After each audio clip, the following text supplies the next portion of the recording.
Florida is proposing a mandatory death sentence to any illegal immigrant that commits a capital offense. They announced this as an effort to assist Donald Trump in dealing with illegal immigration. And, well, the crimes listed, capital offenses, murder, and I'm going to keep it light to start, but we'll get into the more serious details. Let's just say severe abuse involving children. I want to start off very light. We try to be family friendly on this show, and sometimes the news just isn't. So I'll give you that warning. As we get into this, we're going to list off some of these crimes and talk about the issue at hand. There are other penalties they are proposing, but this one is pretty dang severe. Now, I understand the purpose of this. They're trying to create a deterrent for two things. Obviously, capital offenses, capital crimes, but also illegal immigration in general, saying if you are here illegally and you commit a crime, there will be special severe treatment for you up to and including death. Now, I will say this, a capital offense, there is no other sentence. They will kill you. This is pretty heavy. Now, as you guys know, I am not a proponent of the death penalty. In fact, I oppose the death penalty, especially as it pertains to illegal immigrants. And I know a lot of you are going to say, we'll have the debate. My point is this. They shouldn't be here in the first place, and they should be deported to, if we're talking about capital offense, well, there's a lot of challenges here. I can't make it so simple. I will explain it like this. I completely understand why when someone commits a capital offense, an individual would call for the death penalty. It is the law in this country that if you are witnessing someone who is about to commit great bodily harm or try to kill someone, you have a right to use any amount of force to defend that person or yourself. When it comes to these criminals, and we know they are harming children and committing murders, then I totally understand the fear that if these individuals are not held to account to the greatest degree, they will return, they will come back, and more bad things will happen. My issue, of course, is not with punishing the evil or the guilty. My fear is what a state will do and how often there are innocent people who die to the death penalty. So there's never going to be a circumstance where I support this. I'm sorry, it's just not reality. I will support individuals defending themselves. I will support individuals stopping evil. I understand that in war, when we are fighting against evil people or in serious conflict or in defense of our families, our friends, that I get. But this is a very serious challenge that has no real easy answer. What are we going to do? Do we detain people and lock them up and pay their life bills for the rest of their lives? The fear I have is, and I'll make it simple for you, Kamala Harris is a prosecutor telling me that person's guilty of a capital offense and that we should allow the state to take their life. And I'm like, I don't believe Kamala Harris. That's the challenge. It's not a question of whether or not people forfeit their lives when they commit acts of evil. It's a question of, do you believe the state? That's a tough one for me. But I'm you know what, man? I apologize already. We shouldn't be debating. I shouldn't be debating the merits of, the death penalty right now. We should be talking about what's going on. So let me read, and I'll show you the proposition they proposed. They're calling for a special legislative session. Before we do, my friends, pick up a bag of Stand Your Grounds coffee over at castbrew.com. Support the show. We sponsor ourselves, so Cast Brew is available to you, and some say it's the best coffee they've ever had. I got to be honest.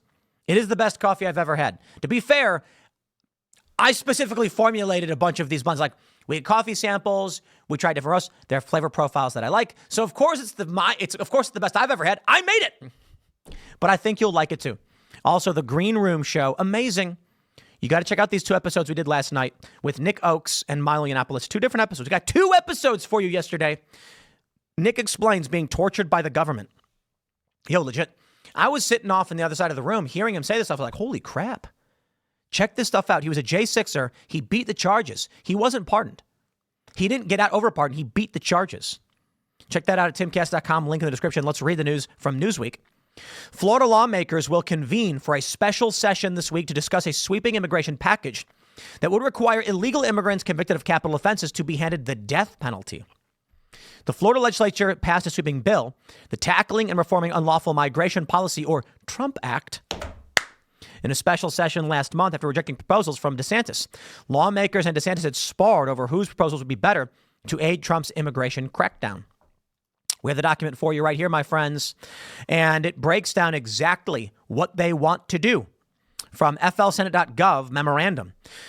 I'll try and read through this one quickly for you guys so I can just get to the part where they say mandatory death.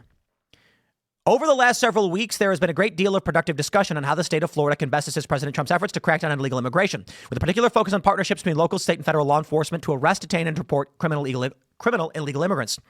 Today, we are filing a proclamation with the Secretary of State to convene the legislature in Special Session C, beginning at noon on Tuesday, February 11th, and ending noon Friday, February 14th, for the exclusive purpose of passing legislation to combat illegal immigration.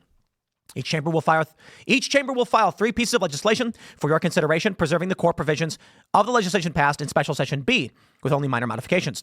Combining important feedback received from Governor DeSantis and Commissioner Simpson with a very strong legislation passed during Special Session B, we are building on the technical assistance from the White House to advance and implement strong policies and provide critical resources to support President Trump's efforts to combat illegal immigration efficiently and effectively. We are proud that over the last few weeks, conversation and debate within the legislature on these issues have been civil and respectful by working together with the governor toward a shared goal. These proposals and appropriations ensure Florida continues to lead by example with the strongest crackdown on illegal immigration in the nation. They're going to mention modifications, but let's jump down to the let's get to the meat and potatoes here. Higher penalties for any illegal immigrant who commits a crime. Reclassifies criminal penalties for all illegal immigrants who commit crimes. So as an illegal immigrant, you will get harsher penalties. Maximum sentence for illegal immigration gang members. A criminal illegal immigrant who is a member of a gang and commits a crime will receive the maximum sentence allowed for that crime. Keeps criminal illegal immigrants behind bars. Requires pretrial detention for illegals who commit forcible felonies. Pretrial detention is already denied for serious violent crimes. Funding for local law enforcement to assist Trump. Felony charges for illegals who vote and who help them. Immigration Enforcement Assistance Administration led by local law enforcement. Improved coordination with Trump-led ICE. And then coordinating with Trump to enforce immigration law. State Immigration Enforcement Council led by local law enforcement expands information sharing to ICE. Promotes a Florida destination for law enforcement training, creates incentives for Floridians to enter the law enforcement field, safeguards education opportunities for citizens. And then, where it gets serious, mandatory death penalty for illegal immigrants who commit murder or child rape. If an illegal immigrant is convicted of a capital offense, including murder or child rape, the death penalty is mandatory. It also creates state-level crimes for illegally entering or re-entering the state. Now, I definitely agree with that one. The death penalty is tough for me, I got to be honest, because I can certainly understand, in a pure sense, if you capture someone who has just committed a capital offense or is about to, is at great risk, and there's no way to contain that evil. Let me put it this way. This is why in the United States, if you are witness to someone who is going to commit a murder or harm a child, you can use force against them. Always consult a lawyer. Some states are very different in how they approach these things. My point is, I understand the fear that these people they'll do it again. The fear is that if these people are released or deported, they will come back. So what do you do? How do you handle this? I don't have good answers for you, my friends. I really don't. My fear is the state gets it wrong. They do. It's a fact. Now, if you want to tell me that we shouldn't give sympathy to illegal immigrants, no. Being an illegal immigrant does not warrant death. I do not agree with that at all. I think there are degrees of crimes committed. Entering this country illegally should be permanent barring from ever receiving a visa or residency, deportation. Those should be the penalties. We don't want to hold these people in our jails and spend money on them. Understand the challenge here. I understand the severity of the challenge here. Someone who harms a child in such a way, and we know for a fact, I get it. What do you do with that person? These are questions I can't answer, my friends, because I know many of you will say the death penalty is warranted in these instances. I'm not going to assert what we should or shouldn't do to someone who has been captured and stopped. There is a fear they'll harm a child. But here's the debate. Do we pay for this person's entire life and put them in jail and then fund their existence? Or do you give them what is legally prescribed, the death penalty? Now, I understand the sentiment. I will say it again. My fear is what happens when someone, it's not so clear, and Kamala Harris comes to you, and you know she exists. Or how about this? Let's be serious, my friends. Look what they tried to do to Donald Trump in New York. Letitia James comes to you and says, trust me, Trump. Remember when they tried accusing Trump? He was sued for it was abuse of a child. We know it's a lie. But if Letitia James came out and said Trump should be held guilty on this one, this is the problem I have. It is not so easy to deal with this stuff. I don't have good answers for you, my friends. I'm not the arbiter of morality and truth. I don't know. I really don't. But I can tell you this. This is what Florida is doing. So I'll tell you. Warning to illegal immigrants. Florida this is the legislation they have prepared in a special session. And this is what they're going to do. So it doesn't matter what I think or you think or otherwise. This is what Florida is doing. So here we go. I support basically the entire thing. I just can't get behind the death penalty. And I know people are going to comment and say, these people harmed children. They accused Trump of doing that. And we know it's a lie. And Kamala Harris kept people in prison beyond their sentence for slave labor. I don't trust these people. Florida's better, but I am terrified of a state with capital offense abilities. To a certain degree, I get it. In war, in conflict, in imminent threats, all that stuff. But you guys can comment, man. I don't know.